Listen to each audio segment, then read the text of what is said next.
Hi, everybody. My name is Emily Caswell, and I work for your local newspapers, the County Press and the Lapeer Area View. I'm also a proud member of the Family Literacy Center Board, and that's why I'm with you today. The Family Literacy Center and the Lapeer District Library have asked me to read a book to the community, and I'm here today with the conclusion of that book. We've got two more chapters to go. We are reading Cam, Jansen, and the Snowy Day Mystery. And so without further ado, let's get started. We are on chapter 7. What's it? Eric whispered. I know how to catch the computer thieves, Cam answered. I'm sure I do, Eric said. You have to tell Mrs. Bell and Dr. Prell. You have to tell Officer Oppen and Officer Davis. Cam closed her eyes and said, Click. Why are you clicking? Eric asked. I thought you already solved the mystery. Cam didn't answer. Instead, she said, Click again. With her eyes closed, she wrote in her journal. Then she opened her eyes, looked at what she'd written, and told Eric, Let's go. Cam took her journal, then she and Eric went to Miss Benson. Cam told her, We need to leave the room. We need to speak to Dr. Prell. But you just came back. This is important, Eric said. Cam knows how to find Mrs. Bell's computers. Promise me, Miss Benson said, that you'll spend some time in class today. We promise, Eric said. Cam and Eric left the room. And there are Cam and Eric. And Cam's looking at her journal. Wait, Danny called to them. I'm going too. Danny was at the door. Miss Benson was right behind him. And just where do you think you're going? Miss Benson asked. It was my computer that was stolen. We're all going to help catch the thieves. Danny smiled. He pointed to his head and said, You know, I have some good ideas in here. Some real good ideas. Don't fool around, Miss Benson told Danny. Then she let him go too. In the hall, Eric pointed to Danny's head and said, I think all you have in there are bad jokes. That's not true. I have good jokes in here. Lots of them. Cam, Eric, and Danny hurried to the office. We need to see Dr. Prell, Eric told Mrs. Wayne, the principal's secretary. Mrs. Wayne asked, What did Danny do? Nothing, Danny said.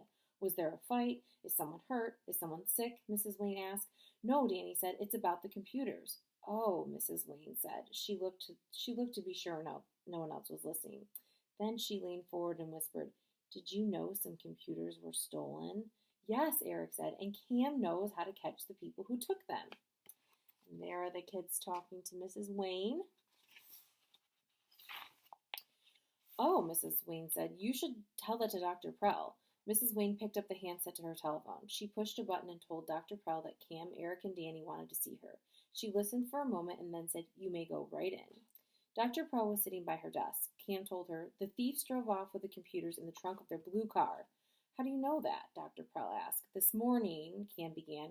Oh, it doesn't matter how you know, Dr. Prell said, and it doesn't help. There must be hundreds, maybe thousands of blue cars in this town.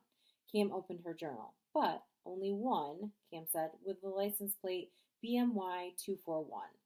Dr. Prell picked up the handset to her telephone. I'm calling the police, she said. She started to dial the telephone. Then she stopped. No, she said. First tell me how you know who took the computers. Yes, Danny said. How do you know? When all those parents came in with their children this morning, a thief came in too. He went to Mrs. Bell's room, opened the window, and passed 3 computers to someone waiting outside. Yeah, Danny said, and one of those computers was mine. The thieves didn't carry those computers away, Cam said. They couldn't. Someone would have seen them. And they're heavy, Eric said. So the thief outside carried them to their car. It was in the parking lot. The parking lot is on the side of the building, so no one saw them. What about the teachers? Danny asked. They came to school earlier, Cam said. But how do you know it's a blue car? Dr. Prell asked. And how do you know the license plate number? I can tell you that, Eric said. There were lots of cars here this morning. Lots of parents drove their children to school. Mine didn't, Danny said. I came by bus. Parents drove to the front of the school, Eric said. That's where they stopped their cars. That's right, Dr. Prell said. The only people who go in through the back door are teachers. But we saw a blue car leave from the back of the school with BMY 241 on its license plate. Now, who would leave from the back? Cam asked. The thieves, Danny said. The thieves. Dr. Prell picked up the handset to her telephone again. She called the police. She told Officer Davis about the blue car. Dr. Prell looked at Cam's journal. Then she told Officer Davis to look for a car with license plate BMY 241. And that was chapter 7. Join me right back here and we will read chapter 8, which is the last chapter of this Snowy Day mystery. See you next time.